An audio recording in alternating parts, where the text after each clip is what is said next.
I grew up in a little village called Clunygown. It's a place that's just far enough from civilization that you'd have to get a lift in and back. So you kind of just stayed there, and then this is Ireland we're talking about, so it's cold and wet for like 3/4 of the year. So you spend a lot of time indoors.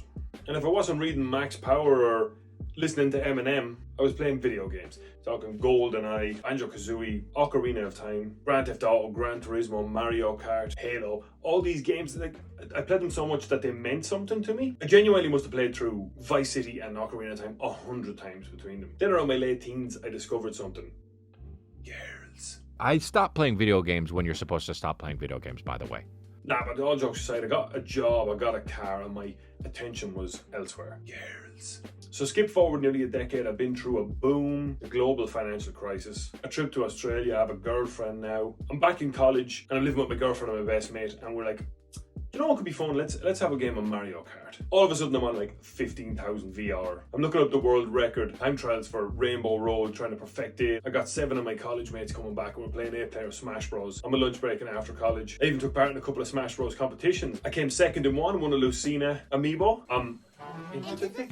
So I've always been into content creation. When my little sister was young, we used to make skits of like RTE News with her and her friends. And then when Vine came out, we made these little stop motion videos with a little Hello Kitty doll. R.I.P. Vine. So the next logical step in my mind was Smash Bros compilations. I'll make videos of the funny bits and moments from our sessions playing Smash Bros. So I started off like recording the television screen with my phone, and then the only other way to get the replays through Nintendo was to email them to yourself and download them and then convert them and then edit them, because Nintendo stuck in 1998.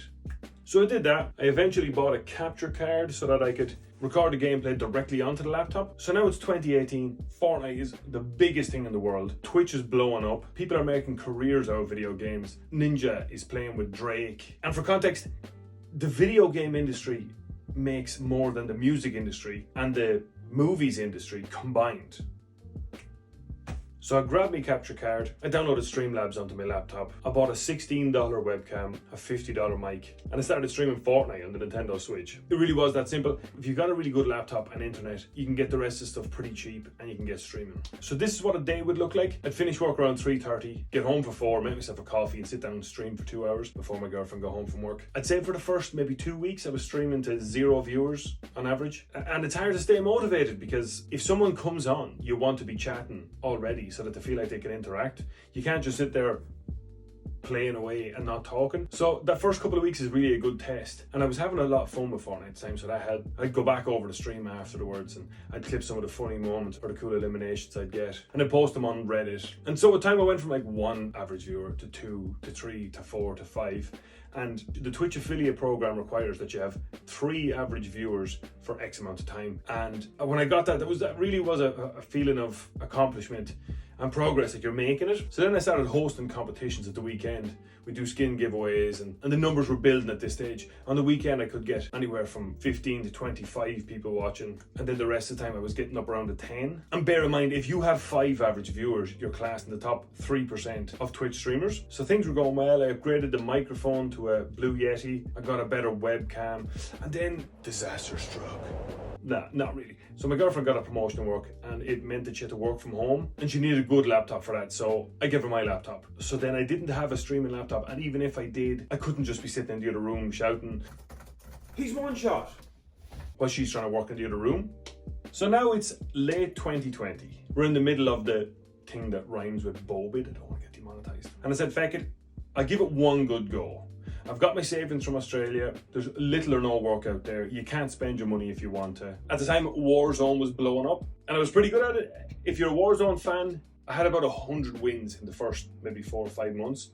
And if you're not a Warzone fan, but you are Italian, that means, gabagoo. So I started streaming Warzone. Things were going fine. I was getting views, not quite like the Fortnite days. And I thought maybe YouTube's the way to go. So I'd stream more so as a way to record footage rather than to progress as a streamer.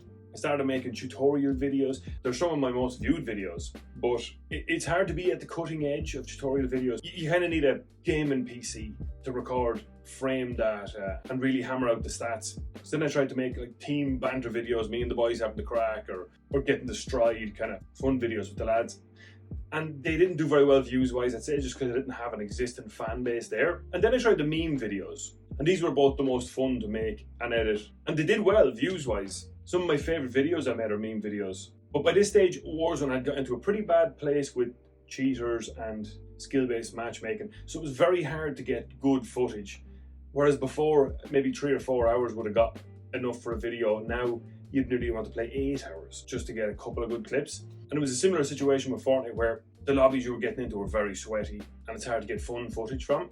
And there didn't seem to be the next big game, the next Fortnite, the next Warzone on the horizon. So I'm a couple of years in at this stage, and I find myself not looking forward to powering up the PlayStation. Look, despite some of the factors that were out of my hands, or timing, or stuff like that, here's why I think streaming didn't work out for me.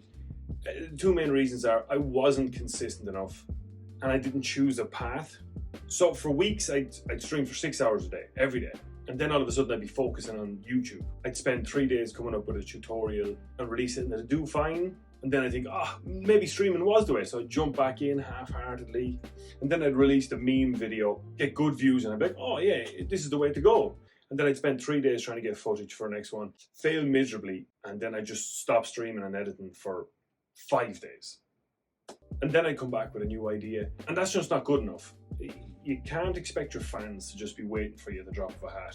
And it's the same with the YouTube. If you subscribe to my channel because you like the content, you watch my Fortnite video, and then the next video I'm playing Warzone, talking dung with the boys, and then the next video is a tutorial, you're not going to come back for more. You subscribe for a reason, and a week later, the reason you subscribed is not there anymore. You're just not going to come back. So do I recommend streaming? Honestly, maybe.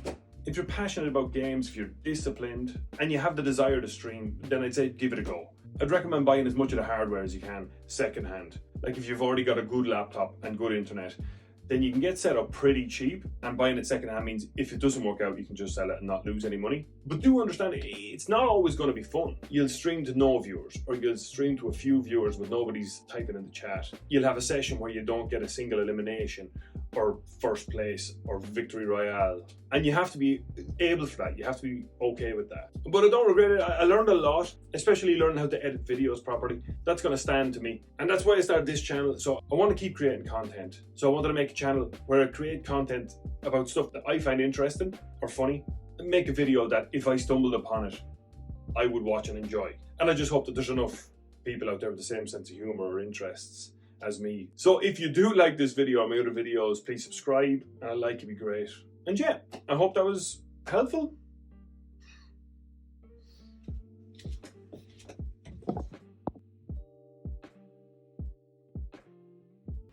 Subscribe.